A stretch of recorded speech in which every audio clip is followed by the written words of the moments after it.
મેં સિંધમાં રોકીને સમાચાર ગયા. એના 2 ગીતો બહુ જ પ્રસિદ્ધ ગીતો રચાયા છે, અથવા તો તમે એમ કહો કે જાહલની ચિઠ્ઠી 2 છે. એક કાકબાપુએ રચી છે, માંડવ અમાણે માલતો બંધવ દીધેલું બોલ, હવે કરને કાપડની કોર જાહલને જુનાણાના ધણી. જે દિવસે તું ભાઈ લગ્ન મંડપમાં હતો ને તે દિવસે તે કીધું હતું કે બેન શું તું માગી લે એમ.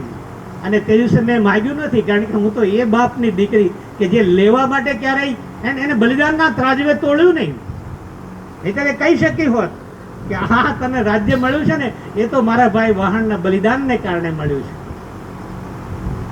અને વાહણનું બલિદાન એને પછી ગાદી ઉપર બેસાડ્યો તો માંડવ અમાણે માલતો બંધવ દીધેલું બોલ, કરને કાપડની કોર જાહલને જુનાણાના ધણી. પણ આ કાકબાપુએ રચ્યું અને પછી ગગુબાપુને ત્યાં એ ગયા, બેઠા, રચના સંભળાવી. અને રચના સંભળાવી એટલે કે બરોબર દુલાભાઈ રચના તો ખૂબ સારી છે. તો કે કઈ ખૂટે છે? તો કા ખૂટે છે ને? ખૂટે છે. તમે તો એને સિંધમાં જ મૂકી દીધી. સિંધમાંથી તમારે એને અહીંયા પાછી લાવવી જોઈએ ને. અને એમણે કહ્યું કે ભાઈ મારાથી તો આટલું જ રચાયું છે.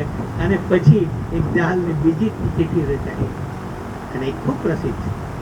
વાત આ છે કે જ્યારે આફત આવે, જ્યારે સંઘર્ષની પળ હોય ત્યારે એને સહાય કરવા માટે ઉભા રહે. ત્યાં ધર્મના ભેદ આડે નથી આવ્યા, ત્યાં વર્ણના ભેદ આડે નથી આવ્યા.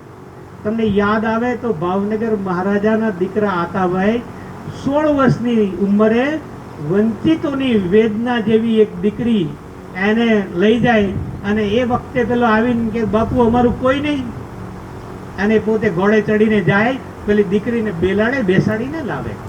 મૂળીના પાદરમાં એક જત કન્યાને બચાવવા માટે થઈને મૂળીના પરમારો લડે.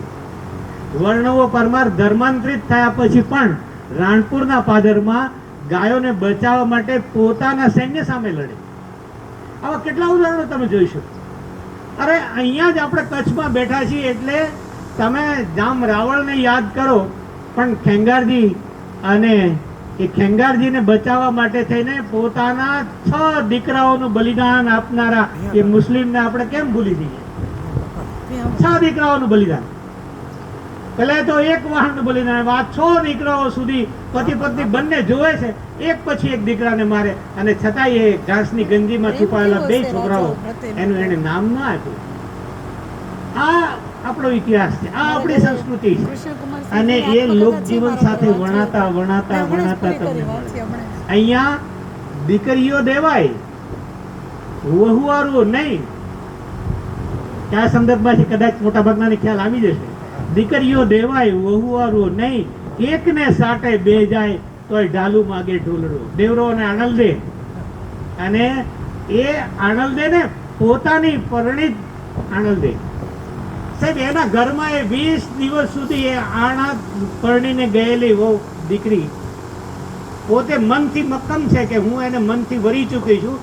પોતાના શયન કક્ષમાં એ દીકરી ઉપર અત્યાચાર નથી થયો સાહેબ. અને 20 દિવસે એને એમ લાગ્યું કે આ ચામડું વાળું છે, જુદા રંગે રંગાયેલું છે. પોતે ગાડું જોડીને મૂકવા આવે અને ડોલરાને સમજાઈ ગયું છે. ડોલરો આવીને દેવરાને કે લે ભાઈ તારી અમાનત ભૂલથી મારા ઘેર આવી ગઈ હતી ને, હું સોંપી. આવી વાતો ચારણી